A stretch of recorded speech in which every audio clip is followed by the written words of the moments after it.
Shotguns are such versatile weapons. They are robust, powerful, and can do a number of tasks. We all know what these firearms are capable of. But yes, not all of them are actually worth batting an eye. Some shotguns out there, unfortunately, are just so bad that you shouldn't spend a dime on them.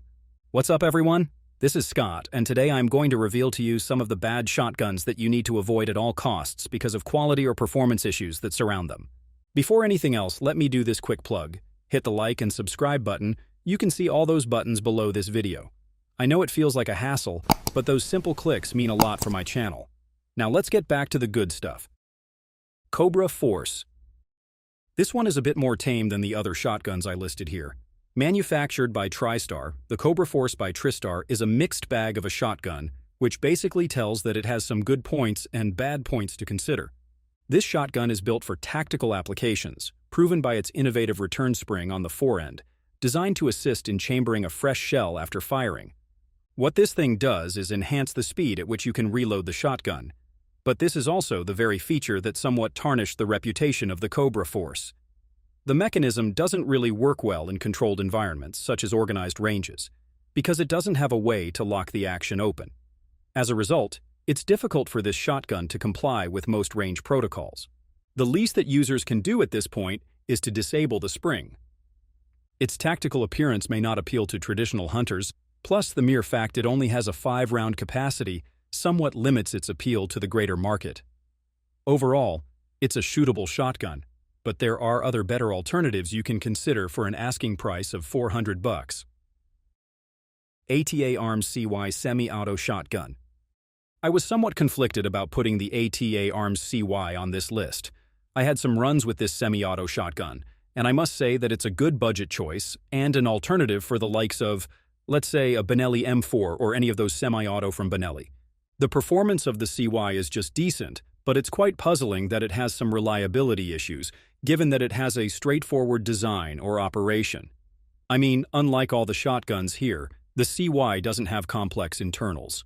Still, it still has some quality control concerns, plus it's less than optimal durability that the manufacturer has to address first. One of the concerns is its occasional cycling problems that occur when you fire lighter loads. Apparently, this is due to the gas-operated system of the shotguns, which, of course, is heavily dependent on the pressure from the ammo to cycle the action properly. Lighter loads generate insufficient gas pressure, leading to failures in ejecting spent shells or chambering new ones. It's not an issue for more expensive shotguns, but for budget-friendly gas-operated shotguns like the CY, it kinda is. So, if you are still planning this shotgun despite my prohibitions, I suggest that you only use heavy or stand loads. Otherwise, the shotgun's reliability will deteriorate quickly, especially if you're going to use it regularly. Stevens 320 Security. Guns from Stevens are designed to appeal to the entry-level market, but that does not necessarily translate that these firearms are automatically bad or shabby. Some of its products are actually good, so it's not appropriate to hate or avoid the entire brand. But I have to be firm on stating that the 320 Security is one of the guns from the company that you steer away from. Similar to other shotguns here, there are specific problems that burden the performance of the 320 Security. An example would be its ejector system. This is a screw-mounted ejector, and on the surface, there's nothing wrong with it. But in reality, it's actually prone to failure. It can loosen prematurely, which many of the shotgun's owners, including me, yes, I do have a 320 Security, can testify about it. Needless to say, this already caused multiple malfunctions while operating the said firearm. Moreover, it's not that easy to disassemble the 320 Security as compared to some of its counterparts. Again, this is due to the screw-mounted ejector, as it requires meticulous handling to avoid loosening or damaging screws. Another reason is that its internals are quite complex, which is unnatural compared to other pump-action shotguns. If you don't know your shotguns, you'll definitely encounter trouble with their reassembly. Now, I really like the 320 Security. It has a lightweight aluminum frame and ergonomic grip. Perhaps these are the only things that save this shotgun from total obscurity. But if you just save a little, I don't think that it's proper to settle with this firearm. A Remington 870 or Mossberg 500 is a lot better than the Stevens 320. You know, they offer better reliability and consistency than this shotgun, with a cost that will not break your coffers either. Winchester 1400. You know, the Winchester Model 1400 makes me remember the concept of yin and yang. There's good in every evil, and there's evil in every good, or something like that. Well, the Winchester 1400 is the bad stuff among all the good firearms that Winchester has manufactured over the years. Though it sucks, there's nothing that we can do. But try to avoid the temptation of buying this shotgun. There are durability and maintenance issues that kept the Model 1400 from being popular or widely used.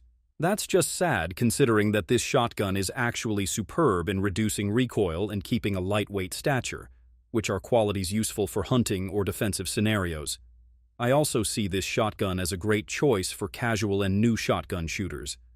But then again, the Model 1400 isn't as reliable as many people thought it to be.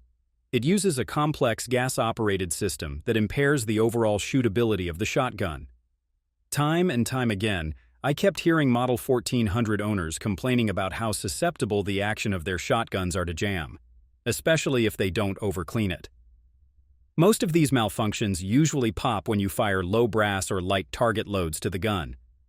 Moreover, residues that accumulate on its gas port have been proven to result in cycling issues.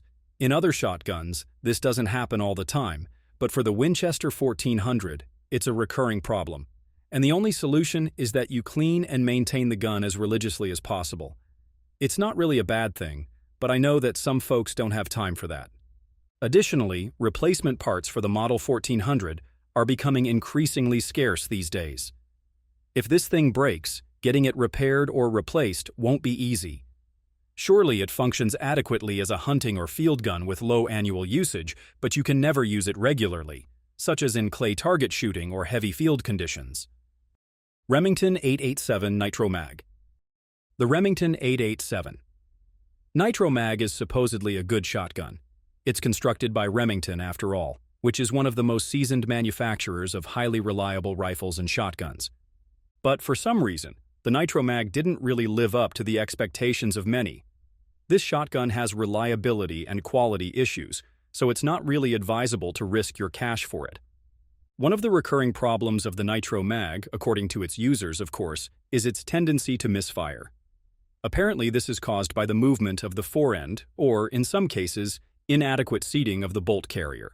These issues typically affect the performance or integrity of the firing pin, which, in turn, results in inconsistency in its performance. This also means that you can't just rely on a shotgun during critical or high-stress situations. In some instances, the Remington 887 mag has been reported to suffer from trigger mechanism malfunctions. There are issues relating to it not being able to cycle its shells properly, which of course causes jams or double feeds. No shotgun enjoyer would want such a nuisance at all. But that's not where the bad things end for the 887th. It's not a secret that the 887 Nitro Mag has a heavy, front-weighted design. It contributes to the difficulty of holding and firing the shotgun for a prolonged period. Plus, its synthetic quote-unquote armor-locked coating has drawn criticism, as it was supposed to make the shotgun more durable. However, time and time again, it has been proven that this coat is prone to cracking. These flaws, alongside a history of rust problems and a 2014 safety recall due to slam fire risks, have led many to recommend more reliable options like the Remington 870 or Benelli Nova. So yeah, instead of the Nitro Mag, just get the more reliable options from Rem. That's it for now. Thanks for watching. If you liked this video, please hit the subscribe button and notification bell. Just press all the buttons. Those little clicks are free, but they help the channel a lot. Stay sharp, stay safe, and remember, it's not just about the shot, it's about mastering the craft. Until next time, lock and load.